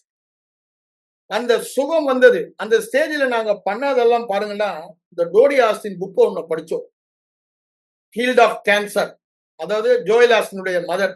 அவங்க வந்து ஒரு 40-50 வருஷத்துக்கு முன்னாடி அவங்க 40ஸ்ல இருக்கும் பொழுது அவங்க லிவர் கேன்சர் வந்து ஃபைனல் ஸ்டேஜஸ் வந்து டாக்டர் வந்து முடியாது, வீட்டுக்கு எடுத்துட்டு போயிடுங்க, இனி மிஞ்சி போனா ஒரு 2 வீக்ஸ் இல்ல 3 வீக்ஸ் இருப்பாங்க, அதனால வீட்டுல சந்தோஷமா இருக்கட்டும் பிள்ளைகளோட அப்படின்னு அனுப்பிட்டாங்க. ஆனா அந்த ஸ்டேஜ்ல அவர் ஜான் ஆஸ்டின் வந்து is a man of faith. உங்க வாயில் அற்புதம் உள்ளது என்று ஒரு புக்கு கூட போட்டிருக்காரு, miracle is in your mouth. ரொம்ப பியூட்டிஃபுல் புக்.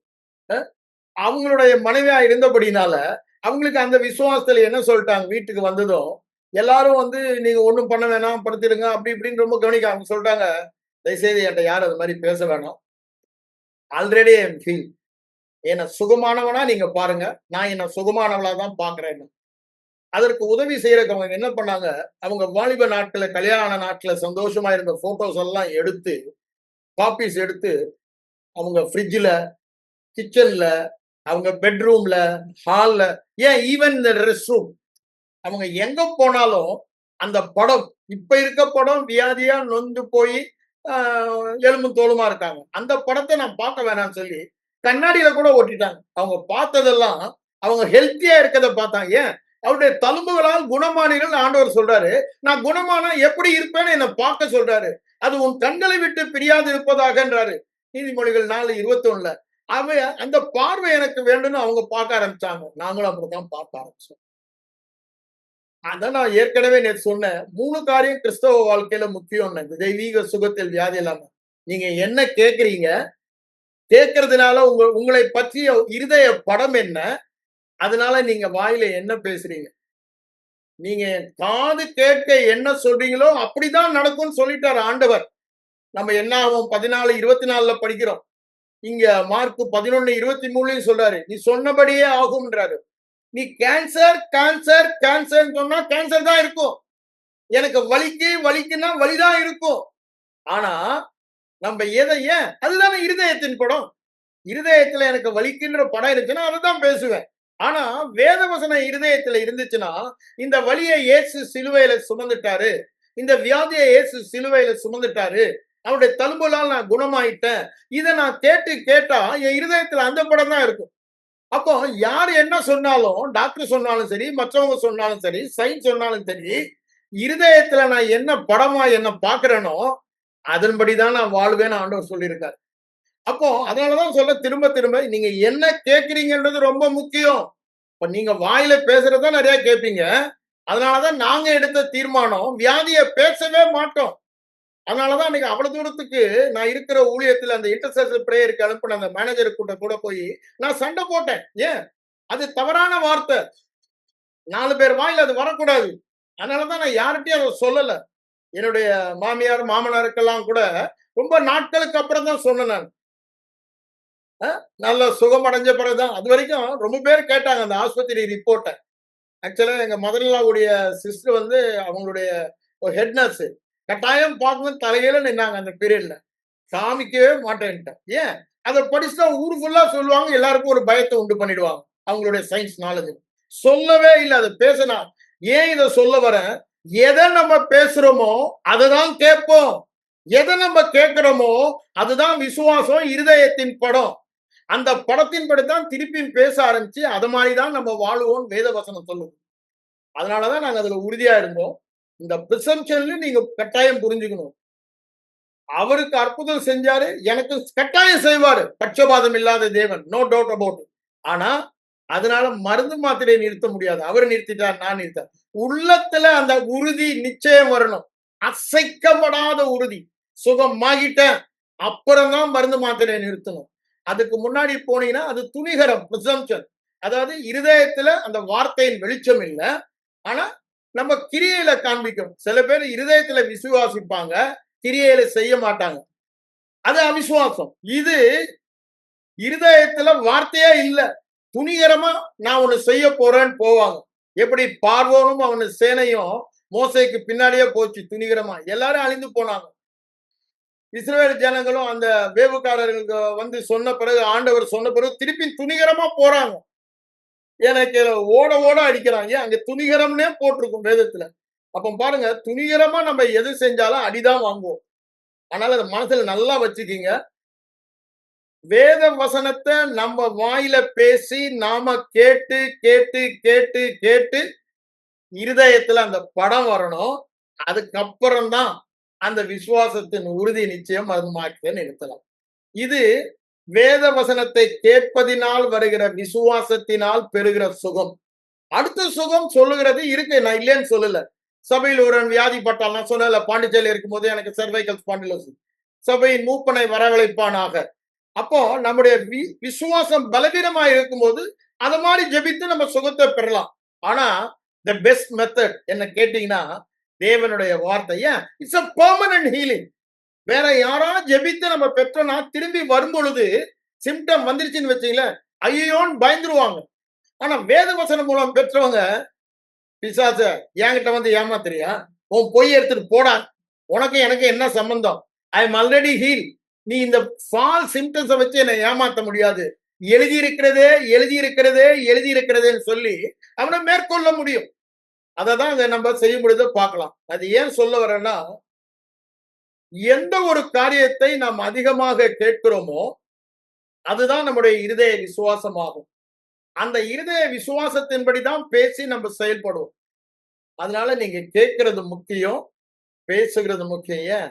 என் காது கேட்க நீங்க சொன்னபடியே உங்களுக்கு நடக்கும்னு ஆண்டவர் சொல்றாரு.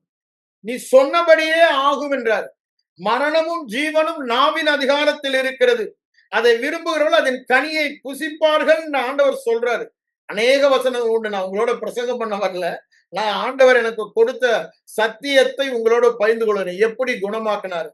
இப்படி 3 மாசத்துலங்க. ஆனா பாருங்க, பிசாசு அவ்வளவு ஈஸியா உடல 10 வருஷம் கழிச்சு 2012 கண்டினியூஸ் வாமிஷன். இன்னும் 15 நாள் இருக்கு. என்ன 2வது மகனுடைய கல்யாணம். எல்லாம் பிக்ஸ் பண்ணி கார்டு அடிச்சு எல்லாம். அப்போ டாக்டர் என்ன சொல்றாரு, நாங்க எல்லாம் பண்ணோம், ஒண்ணும் முடியல, வாமிஷனை ஸ்டாப் பண்ணவே முடியலன்னு போது அவங்க சொல்றதெல்லாம் கேன்சர் உடம்பெல்லாம் ஸ்ப்ரெட் ஆயிடுச்சு, நீங்க ஒண்ணும் பண்ண முடியாது அந்த ஸ்டேஜ்ன்றாங்க. ஆனா நாங்க விசுவாசம் தளராம இருப்போம். ஆனா ஒரு 10 நாள் தாக்கு பிடிச்சோம், முடியல. கல்யாணம் டேட் நெருங்கிடுச்சு. டாக்டர் சொல்றாரு அதை கேன்சல் பண்ணிட்டு இல்ல போஸ்ட்போன் பண்ணுங்கன்ற. இது ரொம்ப சீரியஸ் கேஸ். அப்புறம் அவங்க அட்மிட் பண்ணி தேடு தேடு தேடினாங்க. அதாவது வயிறை ஓபன் பண்ணி கண்டே பிடிக்க முடியல. அவர் பழைய ரிப்போர்ட்ல போட்டிருக்காருல்ல, ஸ்மால் இன்டெஸ்டைன்ல இருக்கு, முதுகுல இருக்கு, போன்ஸ்ல இருக்கு, ஒரு இடத்துலயும் இல்ல. ஒரே ஒரு இடம் போன தடவை அவங்க ஆபரேட் பண்ணாங்களே, அதுல ரத்தம் கசிஞ்சு ஒன்னோட ஒண்ணு ஒட்டிக்கிச்சு, அடிஷன்ஸ். அது அவங்க மிஸ்டேக் தான். அந்த சர்ஜரியில ஒன்னோட ஒட்டிச்சு. அதனால மோஷன் கீழே போகல, ஃபுட் அங்கேயே நின்னாலும் எல்லாமே வாமிஷன்ல வந்துட்டு இருந்துச்சு. அவரால் நம்பவே முடியல. ஏன்னா அவருடைய இப்ப செகண்ட் டைம் பண்ணவர் பாலச்சந்தர், ஃபர்ஸ்ட் டைம் பண்ணவர் அவருடைய சீனியர். அவருக்கு வயசானதுனால அவருடைய ஜூனியர் இப்ப பண்றாரு. எங்க சீனியர் எழுதியிருக்காரு. ஆனா அது மாதிரி ஒண்ணு கூட இல்ல. நாங்க எல்லா பக்கமும் பார்த்துட்டோம். ஆனாலும் அவங்க சந்தேகப்பட்டு அந்த அடிஷன் சிரிஞ்சில அதுல ஸ்கிரேப் பண்ணி பயாப்சிக்கு அனுப்புனாங்க. இப்போ பயாப்சி ரிப்போர்ட் வருது, நோ மெலிக்னன்சி. 10 வருஷத்துக்கு முன்னால மெலிக்னன்சின்னு வருது, அதாவது ஸ்ப்ரெட்டிங் கேன்சர். இப்ப ஸ்ப்ரெட்டிங் கேன்சர் ஒண்ணுமே இல்ல அப்படின்ற ரிப்போர்ட் வருது. அப்ப பாருங்க, ஆண்டவர் சுகமாக்குனாருன்னா பரிபூர்ணமா சுகமாக்குவார். நிறைய பேர் வந்து என்கிட்ட சொன்னாங்க, இந்த கேன்சர் பொல்லாத வியாதி பிரதர், கொஞ்சம் ஜாக்கிரதையா இருங்க, அப்பப்போ போய் செக்அப் பண்ணி கரெக்டா இருந்துக்குங்க. ஏன்னா அது திரும்பி வந்து நிறைய பேர் அதுல ஏமாந்துட்டாங்க. ஆனா நாங்க கீமோதெரபி, ரேடியோ தெரபி பண்ணி சுகத்தை பெறல. எங்க ஆண்டவர் சுகமாக்குனாரு. எங்க ஆண்டவர் சுகமாக்குனாருன்னா, இட்ஸ் a பெர்மனன்ட் ஹீலிங். கழுகுக்கு சமானமாய் உன் வயது வாழ வயதாகும்னார். அப்ப பாருங்க, நான் டெய்லி இப்போ அந்த இத கன்ஃபஸ் பண்ணிட்டு இருக்கேன். என்ன கன்ஃபஸ் பண்றேன்? கொழுத்த கன்றுகளைப் போல வளருவார்கள். சத்துருவே உன் மேல எழுதப்பட்ட நியாய தீர்ப்பை செலுத்துவேன். ஆண்டவர் எனக்கு ஒரு கனத்தை கொடுத்தனால நான் அப்ப என்ன சொல்வேன்னா, திருடன் நீ கண்டுபிடிக்கப்பட்டாய். கேன்சர் என்ற வியாதியை கொடுத்த பிசாசே நீ திருடன். நீங்க வர உனக்கு உரிமை இல்ல. திருட்டுத்தனமா வந்து திருடின என் மனைவியுடைய ஹெல்த்த உன் மேல நான் இப்ப நியாய தீர்ப்பை செலுத்துகிறேன். 7 மடங்கு நீ திருப்பி கொடுக்கணும். திருடன் கண்டுபிடிக்கப்பட்டால் அவன் 7 மடங்கு கொடுக்கப்பட வேண்டும் என்று நீதிமொழிகள் 6, 30, 31 வசனங்களில் நம்ம வாசிக்கிறோம். அதை சொல்லிக்கிட்டே இருக்க. ஒரு நாள் என் மனைவி சொன்னா, கொஞ்சம் உங்க கன்ஃபெஷனை மாத்துங்க. நான் ரொம்ப வெயிட் போட்டுட்டு போறேன். இதுக்கு மேல வெயிட் போட எனக்கு இஷ்டம் இல்லைன்னு. அதுக்கப்புறம் தான் இந்த கொழுத்த கன்றுகளை போல என்னதையும் 7 மடங்கு ஹெல்த் எனக்கு வேணும் அப்படின்றதையும் நான் நிறுத்தினது அதுக்கப்புறம் தான். ஏன் இதுக்கு மேல போனா நான் என்ன எல்லாரும் பார்த்து என்ன வெயிட் போட்டேன்னு கேக்குறாங்க. ஸ்கின் அண்ட் போனா இருந்தாங்க. பார்க்கவே பிரதாபமா இருக்கும். இப்போ அவ்வளவு ஹெல்த்தி ஆனதும் அவங்களே சொல்ல ஆரம்பிச்சிட்டாங்க. அப்ப பாருங்க, the power of God's word. ஆண்டவருடைய வார்த்தையில் உள்ள வல்லமையை பாருங்க. அந்த வல்லமை நம்ம வாயில சொல்ல சொல்ல சொல்ல வல்லமை அவிழ்க்கப்படுகிறது. அந்த கிறிஸ்தவர்களுக்கு வந்து விசுவாசம் ஒரு பிரச்சனையே இல்லை. எல்லாரும் விசுவாசிக்கிறாங்க. கிறிஸ்தவருடைய பிரச்சனை எல்லாம் விசுவாசத்தை வாயில பேசுறது தான் பிரச்சனை. எதை பேசணுமோ அதை பேசாம நாங்க விசுவாசிக்கிறோம் பிரதர், ஜெபிக்கிறோம் பிரதர், விசுவாசிக்கிறோம் பிரதர்ன்றாங்க. ஆனா அவங்க பேச்சு அதற்கு மாறாக இருக்கு. ஆண்டவரை சுகமாக்கும்னு கேக்குறாங்க. ஆனா அவங்க சொல்றதெல்லாம் வியாதியா இருக்கும்ன்றாங்க. ரெண்டும் கான்ட்ரடிக்ட் பண்ணுது. நான் அப்படித்தானே பண்ணினேன். ஆண்டவர் என்னோட தெளிவா பேசினார் பயிற்சி வரும்போது. அப்புறம்தான் அதோட எனக்கு ஒரு வெளிப்பாட்டை கொடுத்தார். இன்னைக்கு பிரச்சனை எல்லாம் ரொம்ப பேர் சொல்லிடுறாங்க, எங்களுக்கு மட்டும் அந்த விசுவாசம் இருந்தா சுகது. விசுவாசம் எல்லாருக்குமே இருக்கு. நீங்க விசுவாசம் இல்லைன்னா மறுபடியும் பிறந்திருக்கவே முடியாது. அந்த விசுவாசம் அன்னைக்கு ஆண்டவர் கொடுத்தது தேவனுடைய விசுவாசம், மனித விசுவாசம் இல்ல. காணாம உங்க பாவ மன்னிப்பை பார்த்து நீங்க விசுவாசித்தீங்கன்னா அது தேவ விசுவாசம். அந்த விசுவாசம் அன்னைக்கே கொடுக்கப்பட்டது. அந்த விசுவாசம் இல்லன்னு இல்ல, இருக்கு. அதுவும் இலவசமா நமக்கு கொடுத்துட்டாரு. ஆனா அதை நம்ம உபயோகப்படுத்தல. அதனாலதான் லூக்கா 17ஆம் அதிகாரத்துல அதை சொல்றாரு. நீங்க அதை வாயில பேசி உபயோகப்படுத்தணும். ஆகவேதான் நான் சொல்றேன், இன்னைக்கு பிரச்சனை எல்லாம் இதுதான். என்ன? வாயில விசுவாசத்தை பேசுவதுதான் பிரச்சனையை ஒழிய எல்லாருக்கும் விசுவாசம் இருக்கு. கேட்கிறவங்க ஒவ்வொருவருக்கும் செய்ய முடியாததை செய்ய. இப்ப நான் சொல்றேன்ல, எங்க வாழ்க்கையில என் மகனுடைய வாழ்க்கையில டாக்டர் செட் இம்பாசிபிள். அவன் லைஃப் லாங்கா ஹேண்டிகேப் பாய் தான், ஹார்ட் டேமேஜ் பெர்மனன்ட்லினார். ஆனா அந்த இம்பாசிபிள அன்பிலீவபிள பிலீவபிளா மாத்தினது தேவனுடைய வார்த்தை. அந்த பிலீவபிளா மாத்தின தேவனுடைய வார்த்தையினால இம்பாசிபிள் பிகேம் பாசிபிள். அதேதான் என் மனைவிடைய வாழ்க்கையில். என் ஸ்பாண்டிலோசிஸ் டாக்டர் அப்படிதான் சொன்னார். உங்க லைஃப் லாங்கா அந்த ஸ்பாண்டிலோசிஸ் இருக்கும், அது ஈஸியா போகாது அப்படின்னு. ஆனா அதை எல்லாவற்றையும் மாற்றினார். What is not possible with men are possible with God. மனிதரால் கூடாதது தேவனால் கூடும் என்று சொல்லுகிறார். தேவனால தேவ வார்த்தையினால் கூடாதது ஒன்றுமே இல்லை. தேவனையும் தேவ வார்த்தையும் பிரிக்க முடியாது. தேவனுக்கு எவ்வளவு முக்கியத்துவம் கொடுக்கிறோமோ அவ்வளவு முக்கியத்துவம், மகிமை, கனம், புகழ் அவருடைய வார்த்தைக்கு கொடுக்க வேண்டும்.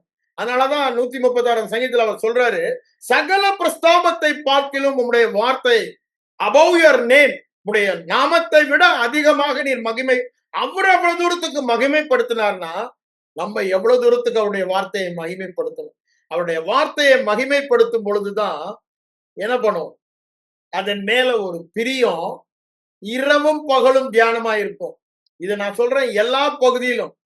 என்னுடைய ஆபீஸ் வாழ்க்கையில நான் இன்சூரன்ஸ் கம்பெனில பிரான்ச் மேனேஜர், டிவிஷன் மேனேஜரா இருந்தேன்.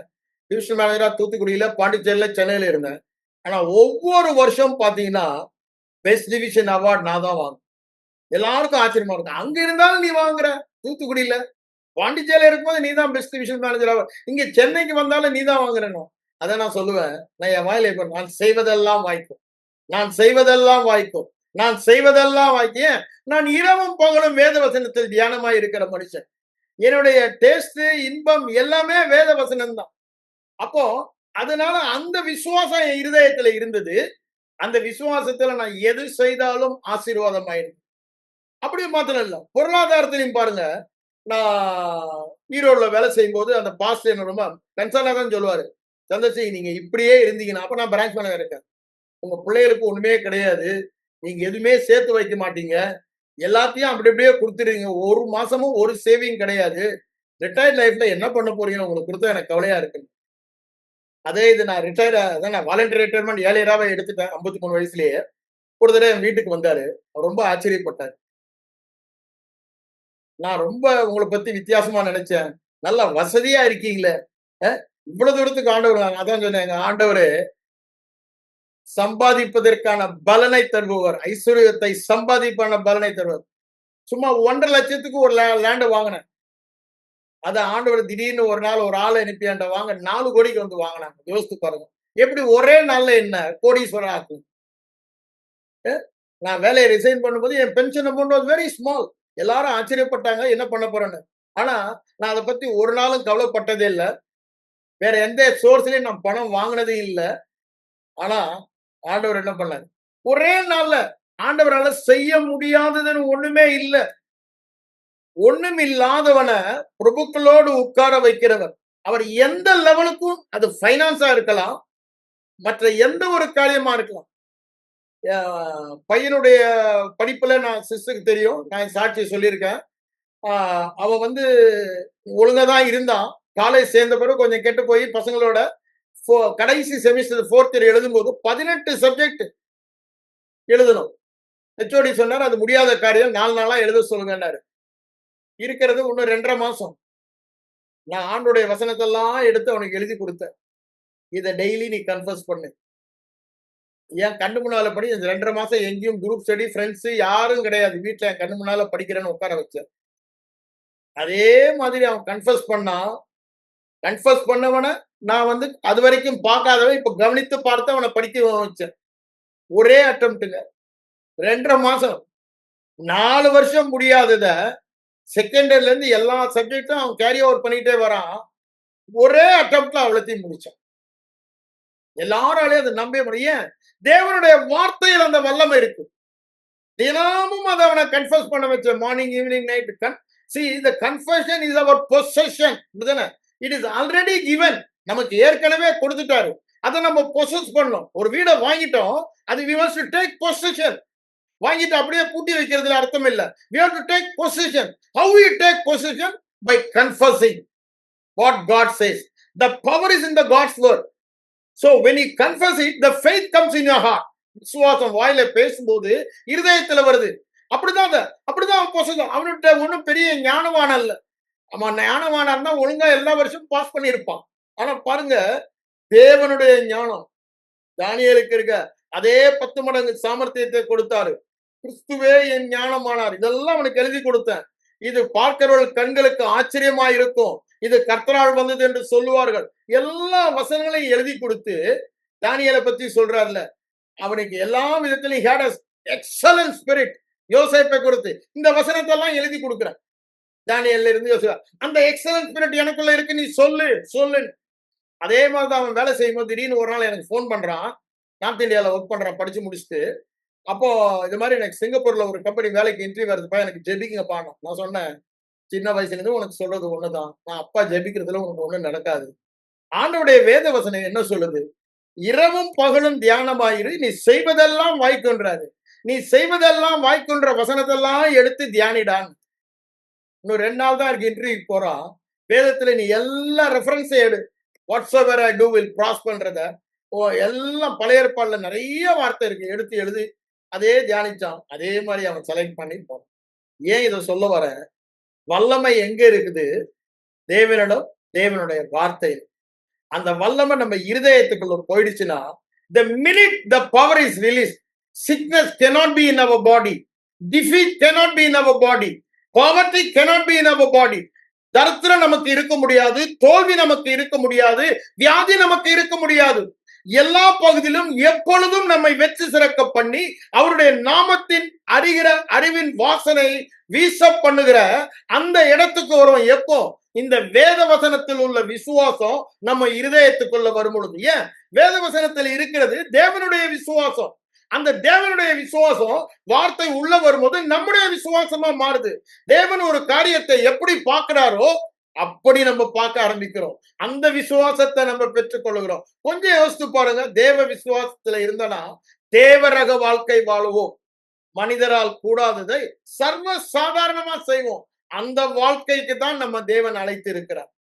அந்த வாழ்க்கை வாழ்வது மூலமாக நமக்கு மாத்திரமல்ல, நம்மை சுற்றிலும் இருக்கிற ஜனங்களுக்கு அவருடைய சாயலை காண்பிக்க, அவர்களுக்கு வேண்டிய ஒவ்வொரு தேவைகளையும் சந்திக்க தேவன் நம்மை எடுத்து உபயோகப்படுத்துவார். ஆகவே இதை நீங்க நல்லா தெரிந்து கொள்ளுங்க. எல்லாமே எதுலதான் இருக்கு? சுத்தி சுத்தி சுத்தி வந்தீங்கனாலும் தேவனுடைய வார்த்தையில தான் இருக்கு. சங்கீதக்காரன் 119ஆம் சங்கீதம் எடுத்துக்கோங்க. திரும்ப திரும்ப படிச்சு பாருங்க. எவ்வளவு தூரத்துக்கு அவன் முக்கியத்துவம் கொடுக்குறான். அதே லெவலுக்கு நம்ம வரும்போது நம்முடைய வாழ்க்கை அற்புதமா தான் இருக்கும். நாங்களும் கர்த்தர் எங்களுக்கு கொடுத்த பிள்ளைகளும் இந்த தேசத்திலே அற்புதங்களாக அடையாளங்களாக இருக்கிறோம் சொல்லும் போது சொல்லிட்டு 20ஆம் சொல்லுறாரு, சாட்சி ஆகமத்தை கவனிக்க வேண்டும். இது வேத வசனத்தை கவனித்தா அத மாதிரி நம்ம பேசினா தான் வெளிச்சம் இருக்கும். அததான் நான் சொல்றேன், இருதயத்தின் படம் இருக்கும். அதுதான் இருதயத்தின் விசுவாசம்ன்ற. அதுதான் ஆவியில நடப்பது, விசுவாசத்துல நடப்பது, தேவ வெளிச்சத்தில் நடப்பதுன்ற. நம்ம அந்த வெளிச்சத்துல நடக்கும் பொழுது வியாதியோடு இருக்க மாட்டோம். இந்த ராத்திரி நான் உங்க ஒவ்வொருவரையும் பார்த்து சொல்லுகிறேன், நீங்க ஒருவர் கூட வியாதியோடு இல்லை. நீங்க வியாதியோடு இருக்கன்னு சொல்றது பிசாசின் சுத்த பொய். நீங்க ஒருவர் கூட பாவத்துல இல்ல. ஏன்? பாவத்தையும் வியாதியையும் சாபத்தையும் அவர் சுமந்து விட்டார். சாபத்துக்கு நீங்களாக்கி மீட்டு கொண்டார். அப்படின்னு வியாதிக்கு நீங்களாக்கி நம்மை மீட்டு கொண்டார். பாவத்துக்கு நீங்களாக்கி நம்மை மீட்டு கொண்டார். அவருடைய மீட்பு பரிபூர்ண மீட்பு. ஒரே பலியினாலே என்றென்றுமாய் நம்மை பூரண சுகமாக்கி விட்டார். வேதத்துல நீங்க ஹீலிங் ஸ்கிரிப்சர் எடுத்தீங்கன்னா கணக்கு வழக்கில்லாம எது எடுத்தாலும் சொல்ல முடியும். ஆனா ஒரு வார்த்தையில உங்க இருதயத்துல அந்த வெளிப்பாடு வந்துருச்சுன்னா ஒரு பெரிய விசுவாசம், அந்த 100க்கு அதிபதியோட மேலான விசுவாசம் வந்துடும். அந்த ஒரு வார்த்தை, எந்த ஒரு வார்த்தையா நீங்க எடுத்து பிடித்து கொண்டீங்கன்னா அந்த வார்த்தை சம்பந்தமே இல்லாம இருக்கும். ஆனா அந்த வார்த்தையின் வெளிச்சம் நமக்கு சுகத்தை கொடுக்கும். ஒரு தடவை பாருங்க, நான் சுகமானேன்ற ஒரு பாட்டு. அதாவது எல்லா வைத்தியம் பண்றேன், முட்டி பெயின். அது நான் சொல்றது பராக்காலாம் ஜாயின் பண்றதுக்கு முன்னாடி, அல்ல ஜாயின் பண்ண துவக்கத்துல 87 ஆர் 88ல அந்த பாட்டு தான் அப்ப இருந்துச்சு. ஊழியத்துல வரணும். அது நான் கேட்டுக்கிட்டே இருக்கேன். என்ன அறியாம அது திரும்ப திரும்ப பிரஸ் பண்ணி கேட்கிறேன். ஒரு 2 ஹவர்ஸ் கேட்டிருப்பாங்க. அப்புறம் எழுதி நடக்க 15 நாள் வைத்தியம் பண்ணி ஒண்ணுமே பண்ண முடியாது. 2 ஹவர்ஸ் அந்த பாட்டை கேட்க, அதுல உள்ள வார்த்தை, நான் சுகமானேன், நான் சுகமானேன், புண்ணியரின் காயங்களா, நான் ஏன் சுமப்பேன், நான் ஏன் சுமப்பேன், என் இயேசு சுமந்த பின், இது அவருடைய ரத்தம் என்னை பிணிப்போக்கும் மருந்து. இதெல்லாம் திரும்ப திரும்ப போய் அந்த வசனம் இருதயத்துல போய் வெளிச்சம் தெரிஞ்சு பாருங்க. வல்லமை அப்படியே ரிலீஸ் ஆகி எங்க போச்சுன்னே தெரியாது. ஏன் இதை நான் சொல்ல வரேன்? இது வேதத்துல இருக்க வரைக்கும் நமக்கு பிரயோஜனம் இல்லை. இருதயத்துக்குள்ள போயிடுச்சுன்னா அதோடைய வல்லமை இந்த உலகத்துல சொல்ல முடியாத ஒரு வல்லமையை நம்முடைய வாழ்க்கையில அனுபவிப்போம். எல்லாமே அந்த வார்த்தையில தான். இப்ப நான் உங்களுக்காக ஜெபிக்க போகிறேன். நீங்க ஒருவர் கூட வியாதியில இல்ல. நீங்க ஒருவர் கூட வியாதியில வாழ்வது தேவனுடைய சித்தம் அல்ல. அது பிசாசின் சித்தம், வியாதியோடு வாழ்வது. ஏன் நம்ம வாழ்கிறோம்னா நம்முடைய அறியாம, நம்முடைய அவிசுவாசம். ஏன்? தவறான போதனைகள் நமக்கு சபையில கொடுத்தனால ரொம்ப நாளும் அதை கேட்டு ஏமாந்துட்டோம். இப்போ நம்முடைய கண்கள் திறக்கப்பட்டவர்களாக நான் வியாதியோடு ஏன்னா அன்னைக்கு அப்போலோ ஆஸ்பத்திரியில கத்துனேன். டாக்டர் வந்து கேன்சர் சொன்னதும் என்ன அறியாம இது அநியாயம் இப்படியே கத்துனேன் நான். இது அக்கிரமம். இயேசுவின் ரத்தத்தால் மீட்கப்பட்ட சரீரத்துல கேன்சர் இருப்பது அநியாயம், பிசாச, நான் அதை ஏற்றுக்கொள்ள மாட்டேன். ரொம்ப வெறியில கத்துனேன். It cannot be. I will not accept it. ஏன்? இயேசுவின் ரத்தத்தால் மீட்கப்பட்ட சரீரம் அவர் வாழ்கிற இடம். அங்க கேன்சர் இருக்க முடியாது. அதை நான் ஏற்றுக்கொள்ள, நம்ம வியாதியை ஏற்றுக்கொள்ளவே கூடாது. we have to reject it, we have to repudiate it. இயேசுவின் நாமத்துல இப்ப நான் சொல்ற மாதிரி நீங்களும் சொல்லணும். உனக்கும் எனக்கும் உரிமை இல்ல. நீ என்கிட்ட வர்றதுக்கு உனக்கு உரிமை இல்லை. You don't have any right to touch me. Get out in the name of Jesus. I am a child of God. I am bought with a high price. இந்த விலை கொடுத்த பிறகு எனக்கு வியாதி வர்றதுக்கு, வியாதியை நீ தருவதற்கு உனக்கு உரிமை இல்லை. Full price has been paid for my healing. அதை நான் எடுத்துக்கொள்ளுகிறேன் இயேசுவின் நாமத்துல. சொல்லுங்க, இயேசுவின் நாமத்துல நான் சுகத்தை எடுத்துக்கொள்ளுகிறேன். என்னுடைய பிதாவாகிய தேவன் தம்முடைய குமாரனை அனுப்பி இவ்வளவு பெரிய பாக்கியத்தை எனக்கு கொடுத்திருக்கிறார், வியாதி இல்லாத வாழ்க்கை வாழ்வதற்கு. ஏன் இந்த வியாதியை அவர் ஏற்றுக்கொண்டார். அவர் பட்ட காயங்களால் என்னை குணமாக்கி விட்டார். ஆகவே நான் வியாதியை ஏற்றுக்கொள்ளவே மாட்டேன், அதற்கு எதிர்த்து நிற்கிறேன். என்னை விட்டு நீ ஓடிப்போ, எனக்கு உனக்கு சம்பந்தம் இல்லை. நான் கிறிஸ்துவாய் இருக்கிறேன், நான் தேவ நீதியாய் இருக்கிறேன், நான் வெளிச்சமாய் இருக்கிறேன். இருளாகிய வியாதியே, மரணமாகிய வியாதியே, நான் ஜீவனாய் இருக்கிறேன். உனக்கும் எனக்கும் சம்பந்தம் இல்லை, வெளியே போ என்று சொல்லுங்க. இயேசுவின் நாமத்தினாலே, எனக்கு கொடுக்கப்பட்ட அதிகாரத்தினாலே உன் மேல என் அதிகாரத்தை செலுத்தி வெளியே போக நான் இயேசுவின் நாமத்தில் கட்டளையிடுகிறேன். தைரியமா பேசுங்க. ஓடி போவான். எதிர்த்து நிக்கலன்னா அவன் உள்ள சந்தோஷமா உள்ள வந்து திருடிக்கிட்டே உட்கார்ந்துட்டு இருப்பான். நம்ம எதிர்த்து நிற்கும் போதுதான் அவன் நடுநடுங்கிய, அவன் ஒண்ணும் இல்லாதவன், அவன் வல்லமையும் கிடையாது, வியாதிக்கு ஒரு இதுவும் கிடைக்காது. வியாதி ஒரு person mister sickness get out. அதுதான் நம்ம சொல்ல வேண்டியது. அவனுக்கும் நமக்கு சம்பந்தமே இல்லை.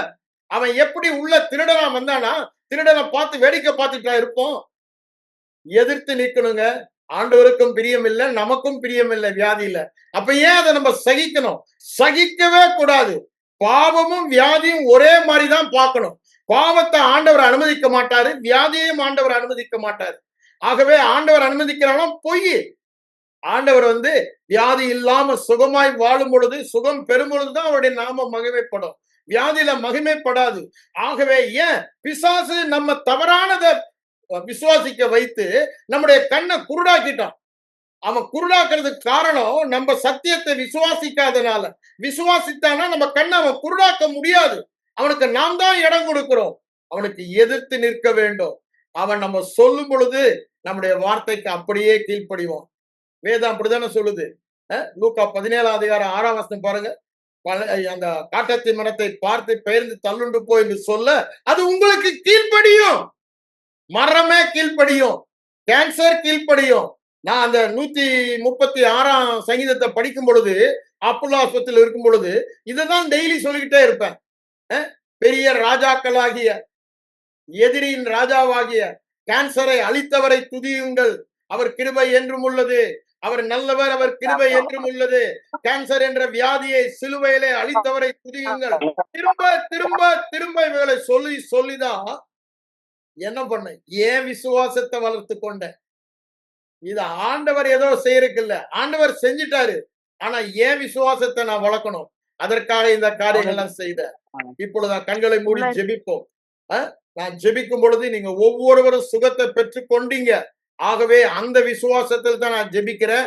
நான் ஜெபிக்கும் போது நீங்க சுகத்தை பெறல. நான் உங்க விசுவாசத்தை அவிழ்க்கிறதற்கு வியாதியஸ்தர் மேல் கைகளை வைப்பார்கள் சொல்றாருல்ல, அந்த லெவல்ல தான் இப்பொழுது கை வைக்க முடியல. நீங்களே உங்க வியாதியான பாட்டுல கை வைத்துக் கொள்ளுங்க. நான் இப்பொழுது பேசும் பொழுது உங்க சரீரத்துல சுகத்தை பெறுவீங்க. காணாம ஒரு உறுதி இதயத்துல வரும், ஒரு நிச்சயம் வரும். ஆண்டவருக்கு நன்றி சொல்லுங்க. எது உங்களால செய்ய முடியாதோ அதை செய்து பாருங்க. இப்பொழுது அதை நீங்க செய்வீங்க. நீங்க விசுவாசம் வந்துருச்சுன்னு அதை கிரியையில காமிக்கலன்னா பிரயோஜனப்படாத, ஏமாத்திடுவோம். இருதயத்துல விசுவாசம் இப்பொழுது வரும். வந்த உடனே எது உங்களால செய்ய முடியலையோ அதை செய்யுங்க. அதை செய்யும் பொழுது அவன் நடுநடுங்கி ஓடி போவான். நம்ம எல்லாம் கண்களை மூடி ஜெபிப்போம் போது தேவனுடைய வார்த்தையை பேசுவோம். உங்களுடைய ஃபெய்த் கன்ஃபெஷன் இருக்கு, அதுக்கப்புறம் பண்ணுங்க. இப்பொழுது நான் சில காரியங்களை மட்டும் சொல்லி நான் உங்க மேல அந்த விசுவாச வார்த்தையை பேச விரும்புகிறேன். இயேசு கிறிஸ்துவின் நாமத்தினாலே இந்த வார்த்தையை கேட்கிற எல்லாருக்கும் ஜீவனை நான் பேசுகிறேன், சுகத்தை நான் பேசுகிறேன். இந்த வார்த்தை ஒவ்வொரு இருதயத்துக்குள்ளும் சென்று இயேசுவின் தழும்புகளால் குணமானீர் என்ற வார்த்தை ஜீவனாக மாறுகிறது. இயேசு அவருடைய தழும்புகளால் இவர்களை குணமாக்கினார் என்ற வார்த்தை தீயாக நெருப்பாக அவர்கள் இருதயத்திலே பற்றி எரிந்து அவர்கள் ஒவ்வொருவரும் அந்த உறுதியையும் நிச்சயத்தையும் இப்பொழுது பெற்றுக் கொள்கிறார்கள் என்று சொல்லுகிறேன். இயேசுவானவர் எனக்கு கொடுத்த அதிகாரத்தின்படி அதற்கு விரோதமாக மாயையாக பொய்யாக காண்பிக்கிற எல்லா அறிகுறிகள், விசேஷமாக cancer spirit, I bind you in the name of Jesus. எழுதப்பட்ட நியாய தீர்ப்பை உன் மேலே செலுத்துகிறேன். நீ காலின் கீழே தூசியா இருக்கிறாய், உன்னை நான் மிதிக்கிறேன். வியாதி இருப்பவர்கள், எந்த கேன்சரா இருந்தாலும் எந்த வியாதியா இருந்தாலும் இயேசுவின் நாமத்தில் அவர்களை மிதிக்கிறேன். அவர்களுக்கு விடுதலை சொல்லுகிறேன். You are delivered. You are free from all sickness. You are free indeed. You are delivered by the word of God. இயேசுவின் நாமத்தில் சுகமானீர்கள். இனி ஒருபோது நீங்கள் வியாதியோடு வாழப் போவதில்லை. இயேசுவின் நாமத்தில் எழும்பி பிரகாசியுங்கள். நீதியின் சூரியன் உங்கள் மேல் உதித்து விட்டார். கர்த்தர் உங்கள் மேல் உதித்தார். நீதியின் சூரியன் உதித்தார். அவருடைய செட்டைகளின் கீழ் ஆரோக்கியம் இருக்கிறது. அந்த ஆரோக்கியத்தில் வாழ்கிறீர்கள். கர்த்தர் இந்த நாளிலே நீங்கள் இந்த சாட்சியை கேட்ட பொழுது அதே சாட்சியை உங்கள் வாழ்க்கையில செய்ய தீர்க்க தரிசன வார்த்தையாக உங்களோடு பேசிக் கொண்டிருக்கிறார். அந்த தீர்க்க தரிசன வார்த்தை உங்கள் வாழ்க்கையிலே இப்பொழுது கிரியை செய்து அற்புதத்தை நடப்பித்தபடியால் நன்றியோடு சோத்திருக்கிறோம். இனி ஒருபோதும் நீங்கள் வியாதியோடு இருப்பதில்லை. நகரவாசிகள் நாங்கள் வியாதியோடு இருப்பேன் என்று சொல்லுவதில்லை. உங்கள் கோத்திரங்களில் வியாதிப்பட்டவர்கள் ஒருவரும் இருப்பதில்லை. நீங்களும் உங்கள் பிள்ளைகளும் எந்த நாளும் நன்றாய் இருக்கும்படி விரும்புகிற தேவன் சிலுவையிலே அதற்கான பரிகாரம் செலுத்தி உங்களை நன்றாய் இருக்கும் ஒரு இடத்திற்கு மாற்றிவிட்டார். அதற்காக தேவனுக்கு நன்றி சொல்லுகிறேன், நன்றி சொல்லுகிறேன், நன்றி சொல்லுகிறேன். இதை கேட்கிற அனைவரும் தெய்வீக சுகத்தில் வியாதி இல்லாத வாழ்க்கை வாழ்ந்து மற்றவர்களை சுகப்படுத்துகிறவர்களாக, சுகப்படுத்தும் ஊழியத்தை செய்பவர்களாக நீங்க வாழ்வீர்கள் என்று சொல்லி ஜெபிக்கிறேன். இயேசுவின் மூலம் ஜெபம் கேளும் பிதாவே, ஆமென்.